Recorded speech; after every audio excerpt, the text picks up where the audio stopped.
The topic of this quarter's documentary was chosen thanks to the participation of over 1,500 people in the poll back in June. If you wish to participate in the poll for next quarter's documentary, then be sure to stick around until the end of the video. Now, onto our scheduled program.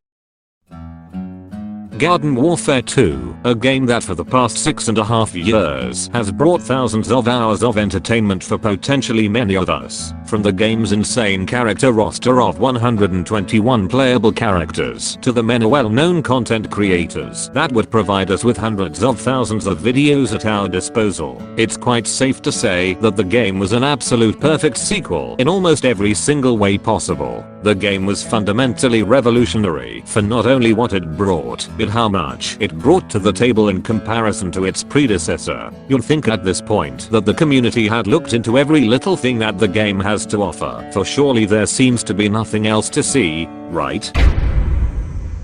However, what you've all seen has barely scraped the surface, as if we look past all the fancy variants, cosmetics, and unique and exciting boss fights, and take a plunge deep into the files. Beyond what the public eye sees lies such a vast amount of content that never made it to the light of day. From unused weapons, to unique bosses, unused abilities, maps, to even what potentially could have been playable classes at one point in time.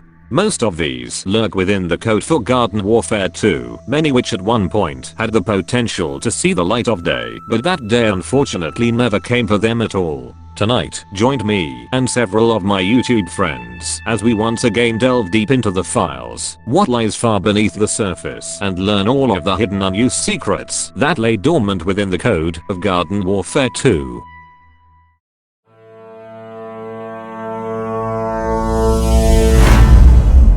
Now, before we directly dive straight into the game files and look at all of the unused content that the game keeps under the surface, we must first take a trip back to 2015 at the E3 presentation where the game was first revealed. At the time, this would be the first ever piece of official gameplay that the public would get to see of the game, with it focusing on showcasing the brand new zombie classes, Imp, Pirate, and Super Brains. From the gameplay that was shown to us, aside from some of the ability icons adapting a more Garden Warfare 1 style, some mildly different character statistics, as well as originally earning coins instead of XP, the game that was shown back in E3 2015 was almost exactly the same game that we know and love today. Despite this, however, there are two things that can be noticed here. Firstly is that the map that the Graveyard Ops is showing, the Z-Tech factory, ends up having explosions occur all around the map, along with various objects falling from the sky during the escape sequence, none of which is seen in the final game, though this is likely just something added for the showcase presentation. Though the other point of interest is something that was shown much earlier within the presentation, and that is the map that is shown within the opening scenes of the presentation. From first glance, the map may seem completely different and unrecognizable due to the assets and color palette, though if we are to look more closely, we soon realize that this map is a zombified version of Main Street from Garden Warfare 1. We can even take a direct comparison by having a garlic drone fly to roughly the same position as the position of the camera on screen. Whatever happened to the map, or even why it never made it, is not known, though do know that it will return later. On the 15th of June 2015, we'd also get a trailer to announce the upcoming game on the official Plants vs Zombies channel. Throughout the trailer, two things can be spotted here. Firstly, is that the Imp makes his grand appearance through some sort of flying type vehicle. This vehicle is never seen anywhere in the game outside of the main loading screen. The other key factor is when Citron is introduced, we can observe that Citron seems to have a completely different weapon, with it being some sort of 2-round burst weapon instead of his laser, though outside of these key features, nothing else of importance could be found.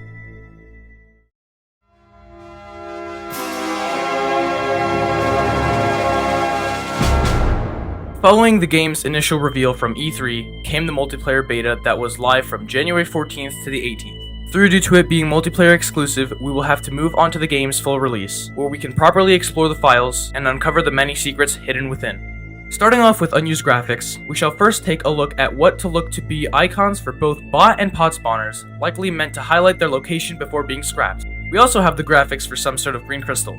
though due to a lack of connections with anything at all, it's not sure as to what it was meant for, if anything at all really. Graphics used for one of the placeholder sticker packs, as well as the placeholder for the cards inside from Garden Warfare 1 are also here, highly suggesting that most of the data from the previous game was ported over into the sequel. Placeholder graphics can be found for various coin and browncoat horde icons as well, though it is rather interesting to note that the placeholder browncoat horde icons has the phrase armor on it, likely suggesting a harder variant of the horde. A boss icon for the House Gargantuar can also be found within the files, likely suggesting that it was supposed to have a super wave of its own. PopCap chose to have both of them and regular Gargantuars share a super wave together. We also have graphics for tacos that represent and colored to match each faction respectively, as well as what looks to be objective icons for objectives D and E. Given that game modes such as Gnome Bomb and Suburbanation only have 3 objectives at a time, perhaps they were going to attempt to add more, but scrapped it in early development. Last of the smaller things in terms of graphics, we have what looks to be some sort of UI involving a wishing well. According to a tweet by Justin Weeb, they explain that they had planned to originally allow players to leave stars in other players' backyards for them, though it was scrapped due to potential exploit issues. Quite interesting how PopCap planned to originally allow players to leave gifts for each other at some point, but were apprehensive due to the potential exploits it would allow. Now with the smaller things out of the way, let's move on to some more significant unused graphics that will tell us more about what the game could have been. First of these are what look to be an early mock-up of the character select screen as shown on screen right now. This menu looks somewhat reminiscent of the character select screen we have now, but with quite few distinctive details that we don't see in the final version. Nearing the bottom left side, there is what looks to be 3 stat bars, depicting how much health, damage, and mobility that character or class has. This may have been how PopCap were trying to show a character's stats before scrapping it. On the opposite side, we can see that the All-Star has Ultra Tackle, the Dummy Shield, and the Shield Decoy equipped as his abilities. This is normally not possible under normal circumstances, as in the live service game, you normally have only one type of that ability equipped. This might suggest that PopCap at some point considered allowing players even more flexibility with how they wanted their abilities, though this probably would have had major balancing ramifications. Examples, pea shooters running all 3 bean abilities, and engineers running both jackhammers. We also can see at the top corner that the original pixelated icons for classes are still being used, likely as a placeholder for the eventual icons that would take their place. Boss mode also looked to be making a return, given how Dr. Zomboss can be seen at the bottom, though sadly, it never made its return. Moving on from the mock-up character menu, we also have what looks to be very early icons for boss mode representing both factions, suggesting further that they had plans to bring it back before scrapping it. Bait icons for various bosses can also be found within the files, including a pair of swimming trunks for the crab robot, a bottle of hot sauce for the super chili bean, some breakfast shaped into a face for the orange juice robot, a block of butter for the imitator, some cyber jerky for the renegade imp, and strangely, a can of soup for the Sasquatch? Likely suggesting he was supposed to be the boss hunt used in the story mode instead of Captain Smasher. We also have some spotting icons for some of the unused bosses, which are shown on screen right now. Interesting, the orange juice robot doesn't seem to have one, either due to lack of development or the developers ended up removing the files for it. Hovergoat and Torchwood also make an appearance here, though not in the ways you'd expect them.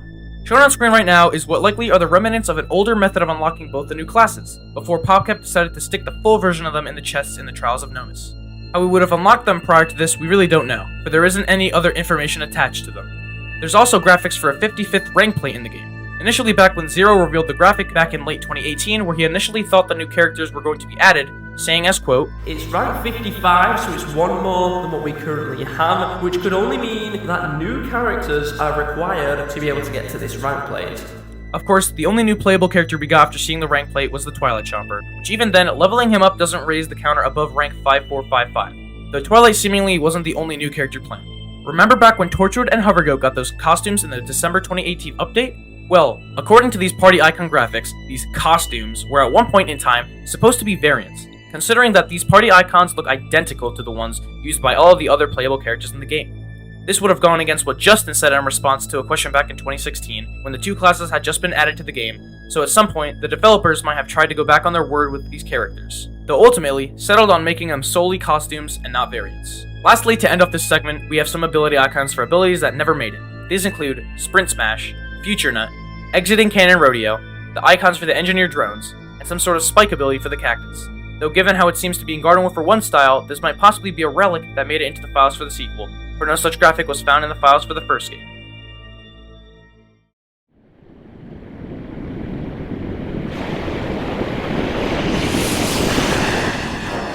Up next, we have various unused weapons and abilities to take a look at, including most of the primaries and abilities from the sponsored characters in Garden Warfare 1, which are in the files, and from various amounts of testing. Most of them seem to be quite functional, though some are rather glitchy, probably due to either internal files being removed, or because the game runs on an updated version of the Frostbite engine. The Citrus Cactus's primary works like it did back in Garden Warfare 1, except it's missing the delay between bursts. The same effect also seems to apply to Chester Chomper's weapon as well. Barry P and Dr. Chester's primaries remain unaffected and seem to function normally.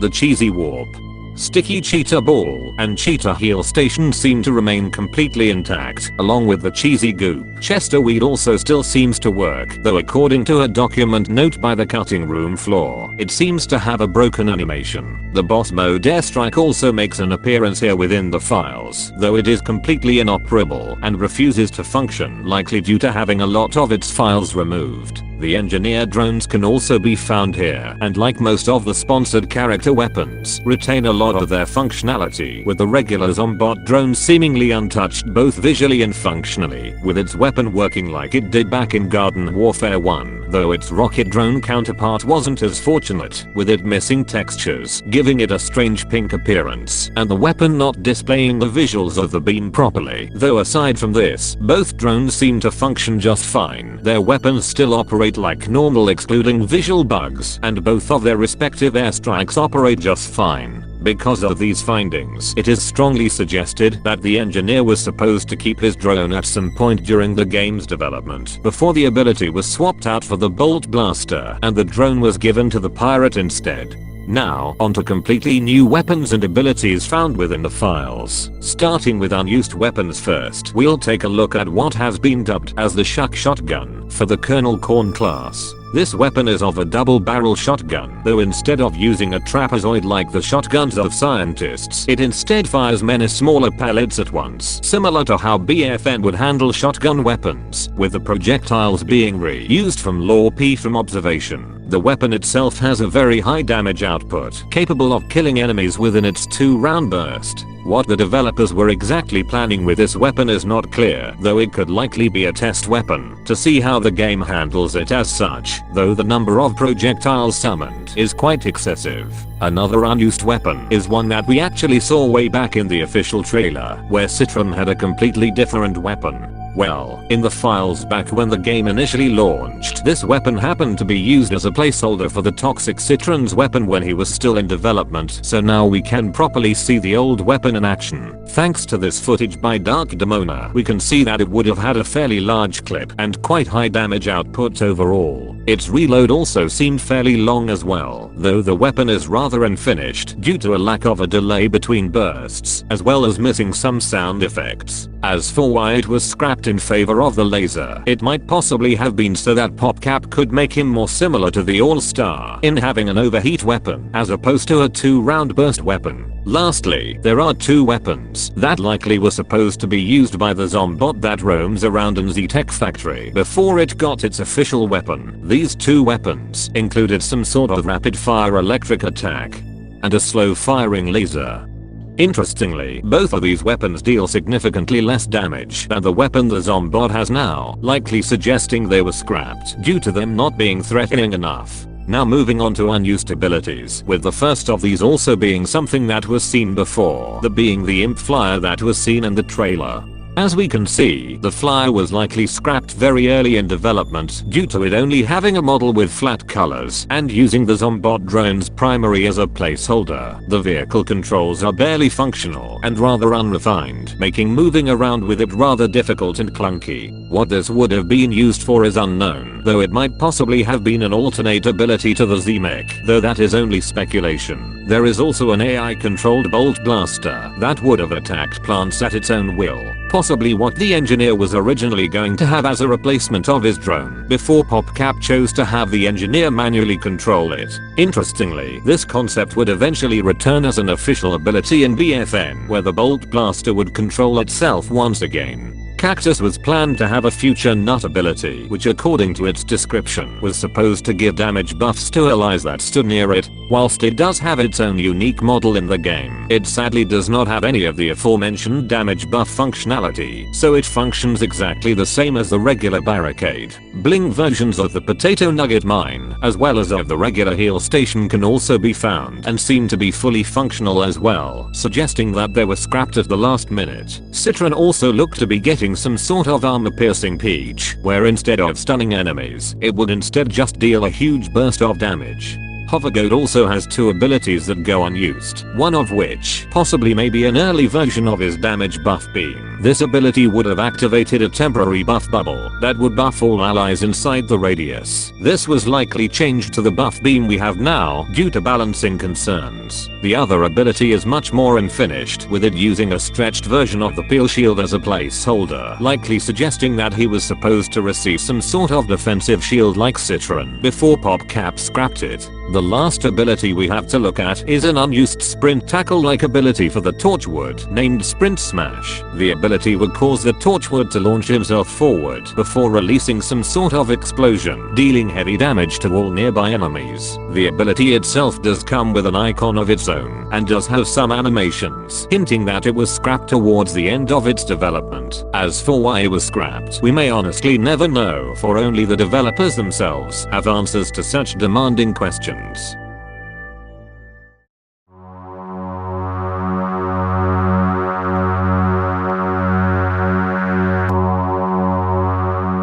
Next up, we have a few unused animations and characters to look at, as well as many summonable plants that never made it. To start with animations, we first take a look at an idle animation for Crazy Dave. Normally we never see Crazy Dave in person at all, as the only times we see him are either on posters or when he's actively speaking in most game modes. But the fact he has an idle animation programmed suggests that at one point we were supposed to meet the crazed man in person. There's also an animation for SB, though it's much harder to determine what it would have been used for. Given its strange and rather bizarre nature, the animation itself can only be observed through a glitch that combines the Super Brains and All-Stars kits into one. This animation seems to depict him entering a more powerful state, given the intense amount of trembling we can see SB going through. Some accounts and sources initially believe this to be a gesture, though given the fact the final part seems to loop depending on if the player is holding the aim button, may instead suggest the animation is leftovers from an SB variant or even ability. Moving on to the summonable AI, we have 3 pots that initially had plans to come back in Garden Warfare 2 as spawnables, those being the Repeater, the Fire Pea, and Ice Pea. These sadly however were only given the role of NPCs that you can find around the backyard, though their AI can be restored and from the looks of things seem to be fully functional as well. There were also 2 additional potted plants that were planned, both of which originated from Plants vs Zombies 2. The first of these 2 would have been the Magnifying Grass. According to its coding, the Magnifying Grass would have actually functioned quite differently, for it would have supposedly lowered the damage output of nearby enemies. Granted, this damage nerfing effect was never actually finished, so instead uses the Sunflower's Heal Beam as a placeholder. The other plant from PvZ2 that had planned to make an appearance would have been the Power Lily. The Power Lily would have been like the Magnifying Grass in giving some sort of effect instead of actively shooting at enemies. It would have supposedly functioned identical to the Hovergoat's damage buff beam in giving nearby allies a damage increase. Though like the aforementioned Magnifying Grass, this functionality was never finished, so it instead uses the Sunflower's Heal Beam as a placeholder. Data also happens to exist in the form of a textureless model that is labelled as Food Fight Pea. What this potted plant would have done is unknown, since there currently isn't any documentation of the plant working, though given its labelled name, it might have had association with a food fight event that was supposed to come to the game at some point. We also have what looks to be an older version of the Vaseweed, supposedly dubbed the Fenceweed. It was most likely an old design before PopCap scrapped it in favour of the Vaseweeds we'd end up seeing in the final release. Moving over to the zombie side of things, we have 2 summonable AI bots that never made it. The first of these being a booster bot, which would have applied a damage buff much like the Hovergoat, and the other is a shieldy bot, which attaches a beam to nearby allies to grant them armor. There's also what looks to be an unused level 4 state of the engineered Zombot turrets, likely also planned for the first game. Its weapon would have functioned similar to the uplink bot in attacking plants with airstrikes. Why it was scrapped is unclear, and why it was ported over to Garden Warfare 2 is even stranger, since you normally can't upgrade the Zombot turret outside of a few specific ones in Walnut Hills. And even then, the Zombot caps out at 3, so it's likely PopCap planned to add some more levels to it before stopping at 3, since beyond that may have caused some balancing concerns. Now onto the unused characters. As of the time of writing, only 3 of them have been found. One is an NPC, one is likely for testing, and one is a part of a game mode that was never finished. The first of these characters is actually a pair of what have been dubbed laser goats, as shown on screen right now.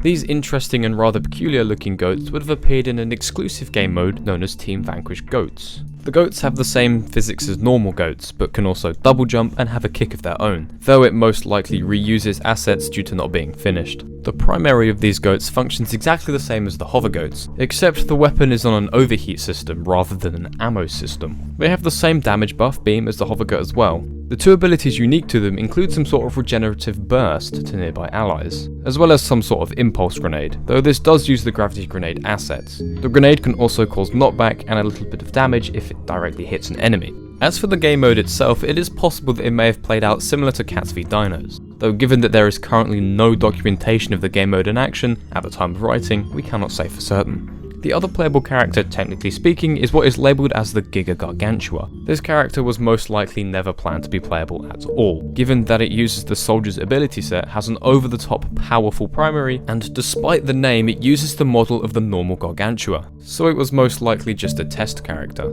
The last of these unused characters, as previously mentioned, is that of an NPC, known as Branching Zomboss. Now, in recent versions of the game, this NPC has been removed, so you can only access it on PC via installing a previous version of the game. To find this NPC, you have to glitch through the floor in the backyard to get on top of the sewers. Then you have to make your way over to this specific location right here. Then by jumping, you'll be able to interact with this NPC.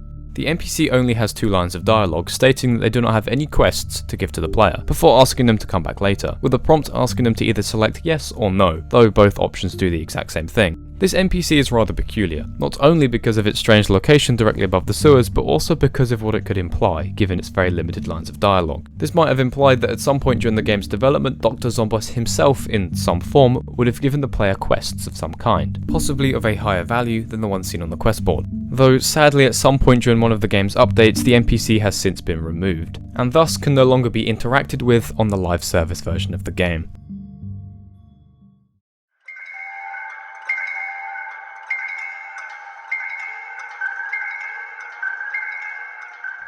Boss hunts we got throughout Garden Warfare 2 were quite an exciting and intriguing experience. Each one had its own gimmick and experiences for the community, even if some of them were rather tedious to face. Well, within the files, there is data related to at least 7 potential boss hunts, though a majority of them have either very little data left related to them, or have had it outright completely removed from the files at some point in time. Before getting to those 7 unused boss hunts, however, there does exist data that suggests that Sasquatch, the first boss hunt we ever got, was originally intended to be a part of the story mode, as opposed to Captain Smasher. Within the launched version of the files, a model, as well as an icon of a soup can, has been found to have originally been his bait, as opposed to the taco that he has now. The boss hunt itself seems to function, and does have the Sasquatch imps, though the model for the soup can is never loaded, and the taco is loaded instead. The Sasquatch himself also seems to have rather arbitrary and unusual behavior in constantly burrowing underground and spawning healing burgers, as opposed to only doing so for every time he lost a quarter of his health. The Hunger Pangs Inferno section also did not seem to have been added yet at the time, possibly suggesting that Sasquatch was meant to have a simpler format than what it has now. Moving on to bosses that have very little in terms of development or have had their data outright removed completely. The first boss that we'll take a look at will be of the Crab Robot boss. The bait, as previously mentioned way back in Chapter 2, is of a pair of swimming trunks, though only an icon graphic exists of them. It is highly likely this boss was scrapped early in its development cycle, as the only remnants of this boss that remain are a few text strings, some spawn data and attack animation names, and the 2 character icons associated with it. Next in line is what has been dubbed as the Beatboxer. Judging from its icon shown on screen right now, it might have functioned similar to the Brothers Nomis, where you'd have to fight multiple of them, one after the other, though this is entirely speculation, since all that exists for this boss are some bait strings and a boss icon with the launch build of the game. The Orange Juice robot from the comics also makes an appearance here, though whilst most of its data related to it was removed in updates to the game, when the game initially launched, there was actually quite a bit of progress for the boss itself. It has wave data, which when triggered would spawn in a bunch of regular Citrons, and boss spawn data, though granted it spawns in a Torchwood as a placeholder. It was likely that PopCap had plans to keep working on the boss before scrapping it later in the game's development and removing its files to conserve resources. The last boss to have a little bit of data left is actually the Zombot from the previous game. The model from GW1 can be spawned in, but is stuck in a T-pose. PopCap may have tried to have another attempt at making Zombot as a boss, since it does have its own icon found within the files, though that was the only progress made before it was presumably scrapped once again. Going off on a brief tangent for a moment, it can be noted that the boss slot graphic for the Zombot was actually used as the profile picture for the stats bot PopCap had in their Discord server before it was handed over to the community when BFN lost support.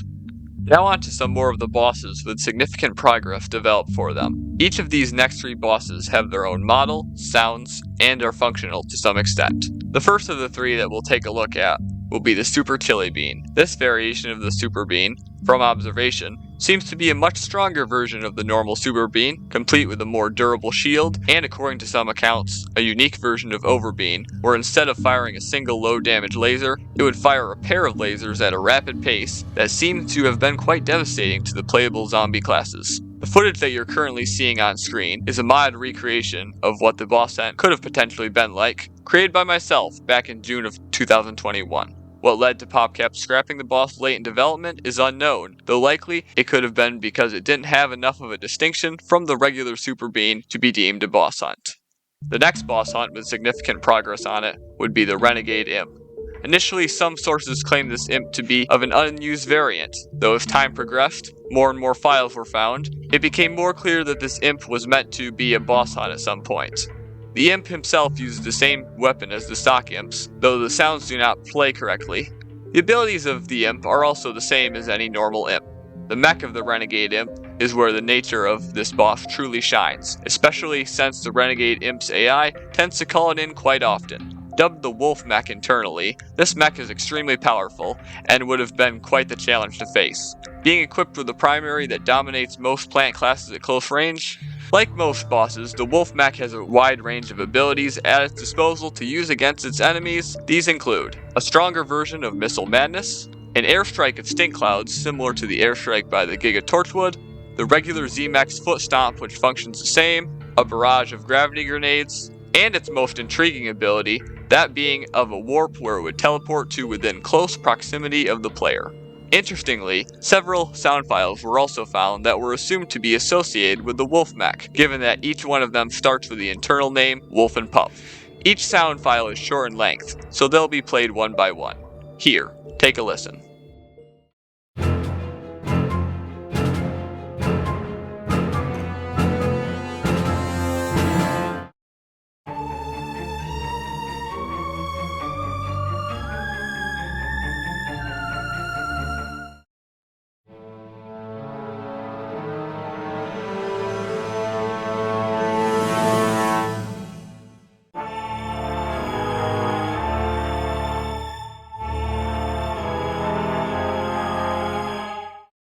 Interestingly, the last 2 sound files mention both Pylon and Shrimp by name, possibly signifying that the Renegade Imp would have had some sort of relation with them, possibly as allies in his boss hunt against him. What led PopCap to scrap this boss hunt isn't entirely clear, though a possible cause could have been with how much time and resources they were dedicating to the last boss we have to cover, the infamous Imitator. The Imitator is actually quite unique in this case, as the boss itself was actually developed quite a bit throughout the game's lifespan. Initially, when the game first launched, the Imitator only had the model for the initial boss, some basic attacks, and a bait icon. It didn't do much outside of roam around and attack nearby zombies, though as the game got updated, progress on the Imitator continued to be made, with the AI being expanded to account for its newly added abilities and attacks. The Imitator in its current state is completely functional, albeit its AI is a little wonky at times. The Imitator will walk around and attack zombies like normal, until it suddenly burrows into the ground. When this occurs, it will summon an imitated version of either a Gargantuar, a Disco Zombie, a Zen Sensei, or a Baron von Bats. The imitated version of the zombie boss will function identical to the normal version, excluding its appearance.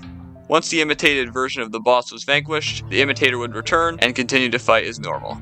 This boss ended up in a near completed state at the time before the developer scrapped it. Whilst initially no information was known as to why, eventually one of the lead designers for GW2, Jeff Shaw, stated that despite being close to completion, they had to scrap the Imitator due to how expensive it was becoming to build and construct. It's actually quite unfortunate that the Imitator was denied from the live service game, despite being so close to completion. A boss with such a complex moveset, along with having zombies fighting imitated versions of themselves, would have had such a unique and dynamic aspect to the boss that no other one had, almost saw the light of day, only to be pulled away and forced into the darkness at the last minute. As Jeff Shaw put it best in his tweet about him, rest in potato, Imitator.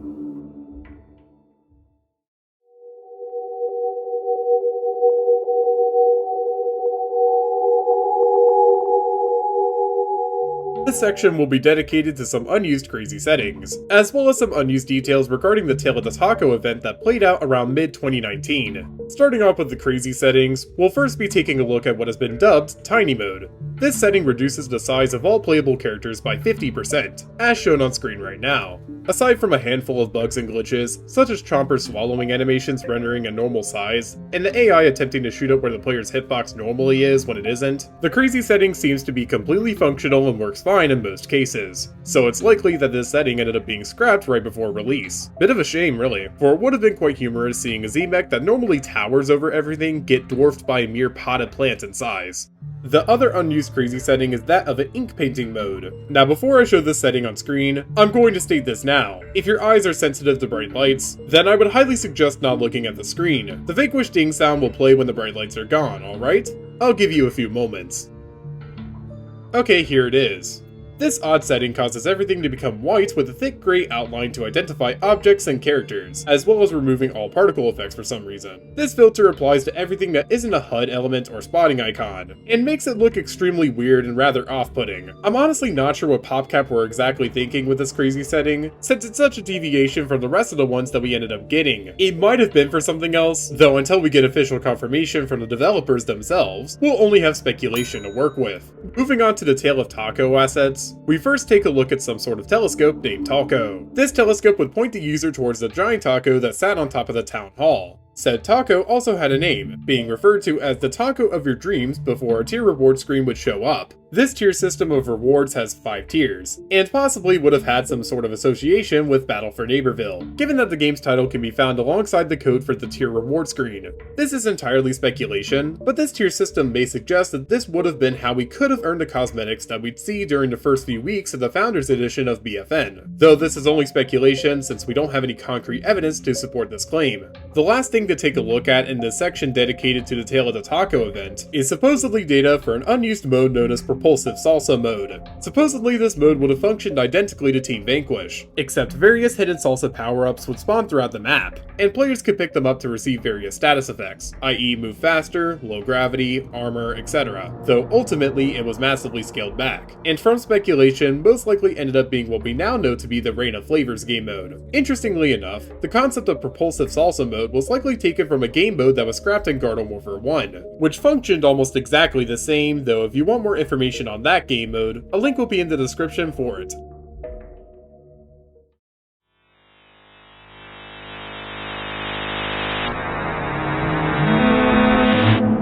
The final section tonight will solely be based on the screenshots provided to us by Petrifying, who at some point in time managed to get into contact and grab a few images from an ArtStation account prior to their removal, so we've luckily been able to store and archive them, though unfortunately at the time of writing this, no actual gameplay or physical documentation of these maps has been done so far. So for the current time being, we only have these screenshots to work with. As mentioned previously at the very beginning of this documentary, a zombified version of Main Street could be seen within the gameplay alpha shown way back in E3 2015. That along with the introduction of Aqua Center in the game's first content update. These were the only 2 maps we saw that were completely zombified, though as of recently, a member of the team who worked on Garden Warfare 2 was contacted by Petrifying regarding any information about the zombified maps, and luckily we got a response from them, stating as quote, "Hey Lee, I'm surprised someone even noticed. One of the original ideas after Garden Warfare 2 was to remaster into a version where the zombies have taken over suburbia, a way to create a new experience with a different look. We were also going to make changes to the map to improve gameplay and add additional improvements to the map, but the idea got scrapped earlier for new levels instead. I don't think I have any other images, but if I do I will post it. Gord." This line of communication from one of the people who worked on the game, to say the least, was quite a pleasant surprise to the community. Whilst the email interaction is quite brief, it does confirm quite a few things here. Firstly is that Gordon basically confirms to us that at some point in development, a lot more of the Garden Warfare 1 maps were planned to come back, and from how the email was worded, they would have likely gotten the same treatment as the Garden Center, becoming the Aqua Center in Garden Warfare 2. That being, the map would feel mostly the same, but visually different, along with having a handful of new subroutes that didn't initially exist. After this interaction had passed, eventually on his ArtStation profile, Gordon uploaded several images, and finally showed the community what we could have had in the game. Though for reasons unknown, some of these images have been removed. We'll be seeing images of both the map we saw at the E3 reveal trailer, but first, let us take a look at two images of maps being transformed that we've never seen before. The first of these images that we'll be taking a look at may be hard to differentiate as to what the map is, especially given the harsh, contrasting layouts. It was initially believed to be an early version of Cactus Canyon, given that the giant cactus statue and the skybox from Cactus Canyon can be seen within the screenshot itself. Though after looking more at the blockout of the area, we can clearly see it looks to be an early version of the first point of Seeds of Time, as shown by the shape of the general environment. Though what's strange about this is that according to some findings by HeyAmJ, internally within the game's code, Seeds of Time makes many internal references to Cactus Canyon, such as old objective names, as well as even references to boss mode data, which makes it possible that Seeds of Time was built off Cactus Canyon completely, and what we can see internally are the leftovers. This may suggest at the possible existence of relics from Cactus Canyon lying somewhere out of bounds, though at the time of writing this, no such investigation has yet to be conducted. These next two screenshots depict Driftwood Shores, seemingly going through the early stages of transformation. From the view of the second point looking back at the first one, from what we can see within the image, several trees as well as the lighthouse at the back have all been changed, with what looks to be another building seen next to the zombified lighthouse. Though due to the cliff covering it up, we cannot say for certain what it is. The shark house has been removed completely, and we can also see what looks to be several red arrow objects littering the edge of the beach, likely as markers for something to be put there before the map was scrapped. The other screenshot seems to be from the same area but at a different angle, showing some sort of large grey object that was going to rest on the shore. Though given the lack of information and details, we cannot say for certain as to what this is. Of course, we got quite a few screenshots to look at for the last map, the one that we saw at the very beginning, the zombified version of Main Street. This map is definitely the most complete transformation of a map that we have, especially since we saw it both in the E3 trailer, but from the screenshots that are provided, we can safely say that this map was very close to completion, and potentially could have been playable had we actually received said map in the live service game. The only part of the map that didn't seem to be polished and finished is what looks to be the final objective of the map, since from what we can see, it still seems to be in its early blockout stages. However, if we are to take a closer look at this blockout, it does seem a little bit familiar now, doesn't it? Well, it should, for this blockout shown on screen is actually what ends up being the layout of the final minigame in none other than Zombopolis. This also explains why internally within the game's files, the map itself is referred to as Brain Street, along with it humorously being misspelled as Bryant Street in some instances. This grants confirmation that Zombopolis ended up replacing the zombified Main Street, but kept the final objective that map was going to have. There are even leftovers of Brain Street that we can see in both Zombopolis on the way to the second point, as well as through one of the customizations in the backyard, where the Brain Tower strikes an eerie resemblance to the Wiener Tower, in both having a large object spinning above a giant letter. These intriguing discoveries have uncovered quite a large mystery in uncovering why Brain Street never ended up making it into the final game.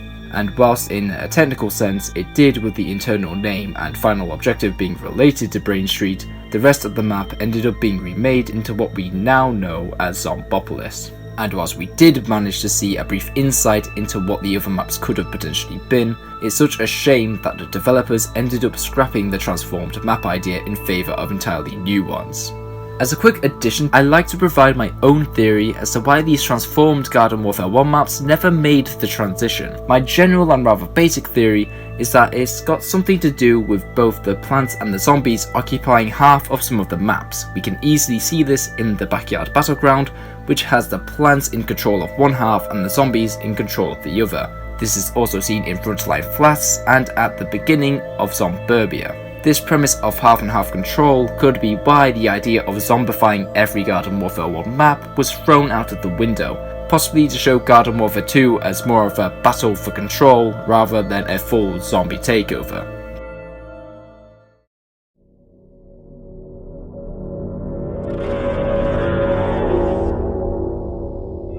Tonight, we have covered a vast array of content that at some point in time was originally meant to see the light of day in the live service game, but ended up in one way or another scrapped entirely. From unused graphics hinting at potential mechanics, to abilities that were never completely finished, to potential NPCs we could have interacted with, boss hunts that we could have played, crazy settings we could have toyed with, and maps that had planned to return, but unfortunately never did.